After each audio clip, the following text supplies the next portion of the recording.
Bapak, Ibu, Saudara, Jemaat Kasih Anugerah Cempaka Putih Timur Jakarta, dan keluarga besar Bapak Mandoyo Sumarto dimanapun berada, selamat pagi, salam sejahtera dalam nama Tuhan Yesus.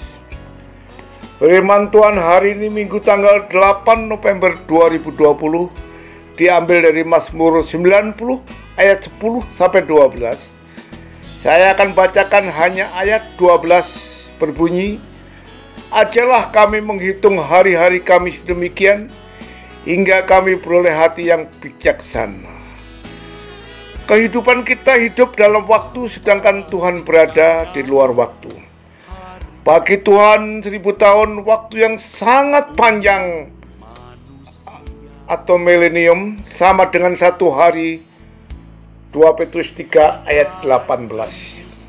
Kehidupan kita di dunia ini sangat singkat, hanya 70 tahun, paling lama 80 tahun, lebih lama lagi 100 tahun, bahkan lebih lagi.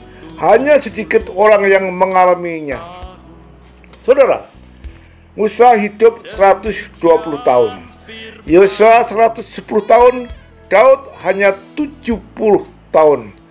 Acuan kitab Mazmur ini adalah umur Daud ayat 10a. Dilemanya adalah kita bangga mempunyai panjang umur. Kita selalu menyanyikan panjang umurnya bila kita memperingati hari kelahiran kita. Tapi ternyata panjang umur pun bermasalah karena kebanggaannya sebagai yang panjang umur adalah kesukaran dan penderitaan ayat 10b. Musa merefleksikan hidupnya yang penuh dengan tantangan, pergumulan dan keluh kesah dalam perjalanan hidupnya yang 120 tahun itu. Selama 40 pertama dia berada di istana Firaun di Mesir sebagai anak angkat dan putra mahkota dari sebuah kerajaan yang sedang menindas keturunan Yakub, orang Israel saat itu. Tetapi ketika dia berpihak kepada penderitaan orang Israel, bukan pujian yang diterima, melainkan cacian. Siapa yang mengangkat engkau menjadi pemimpin dan hakim atas kami? Keluaran 2 ayat 14. 40 tahun kedua Musa berada di Midian untuk membangun sebuah keluarga sebagai gembala. Suami dari seorang istri bernama Sipora dan ayah dari 2 orang anak laki-laki. 40 tahun ketiga, dia menjadi pemimpin yang membawa umatnya keluar dari Mesir menuju ke Kanaan. Semua orang yang berumur 40 tahun ke atas dilarang Tuhan memasuki tanah Kanaan kecuali Yosua dan Kaleb. Musa melihat betapa fananya kehidupan ini. Dia pun hanya bisa memandangnya dari sebuah bukit yang bernama Gunung Nebo. Musa hanya diizinkan Tuhan menginjak tanah perjanjian ketika Yesus dimuliakan di atas gunung, di mana Elia dan Musa mendampingi Yesus dalam suasana surgawi. Matius 17 ayat 1-13.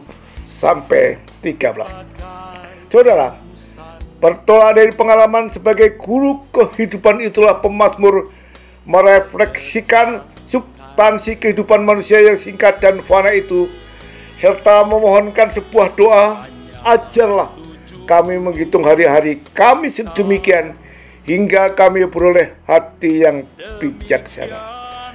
Doa ini datang dari iman dan kepercayaan bahwa Tuhan adalah tempat perteduhan kami turun-temurun, ayat yang pertama. Saudara, dalam Yohanes 15 ayat 5 berkata, akulah pokok anggur dan kamulah ranting-rantingnya. Barang siapa tinggal di dalam aku dan aku di dalam dia akan berbuah banyak, sebab di luar aku kamu tidak dapat berbuat apa-apa. Kita berjalan bukan tanpa tujuan seperti kehidupan tak bertuhan. Tujuan kita adalah rumah Tuhan. Yesus berkata, di rumah Bapakku banyak tempat tinggal. Yohanes 14 ayat 12a.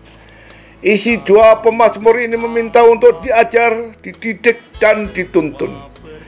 Pemazmur memposisikan dirinya sebagai siswa dan kehidupan ini adalah sekolah. Yang diminta adalah hati hati yang bijaksana. Kebijaksanaan inilah juga yang diminta oleh Raja Salomo ketika dia diangkat menjadi Raja Israel. Salomo meminta hikmat untuk mampu memimpin umat Israel. Saudara, mari dalam menjalani hidup yang singkat ini, kita pun harus memohon hikmat kepada Tuhan. Dan hikmat itu akan diberikan Tuhan bila kita takut, hormat, tunduk, dan berbakti kepada Tuhan. Amsal 1 ayat 7. Saudara, bijaklah kehidupan kita bila kita sadar bahwa hidup ini sangat singkat. Mari mengisi kehidupan kita dengan sebaik-baiknya. Rasul Paulus mengisi hidupnya dengan bijak ketika dia berkata, karena bagiku hidup adalah Kristus dan mati adalah keuntungan. Filipi 1 ayat 21. Ternyata kualitas hidup bukan diukur oleh panjangnya usia kita, tetapi ditentukan oleh bagaimana kita menggunakan waktu yang diberikan Tuhan. Dan hidup yang sukses adalah hidup yang setiap hari diisi bersama Tuhan, melayani, menyenangkan Tuhan, dan memuliakan Tuhan. Amin. Tuhan Yesus memberkati. Salam sehat.